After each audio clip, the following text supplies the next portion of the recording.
अगर तुम लोग भी चैट जीपीटी, जेमिनी या फिर कोई भी एआई टूल यूज करते हो तो ये वीडियो तुम्हारी फाड़ कर रख देगी। क्योंकि एक लड़की होती है जो कि लेट नाइट एआई की मदद से अपने स्कूल का असाइनमेंट कंप्लीट कर रही थी, लेकिन तभी अचानक से उस लड़की के साथ कुछ ऐसा होता है भाई जिसने उसकी फाड़ दी। बेसिकली जब वो एआई से बात कर रही होती है तभी जो एआई वॉइस होता है वो इंसान की तरह खांसता है। मैं मजाक नहीं कर रहा हूँ भाई, सच में।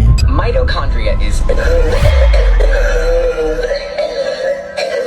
the powerhouse of the cell. Whoa, whoa, whoa, whoa, whoa.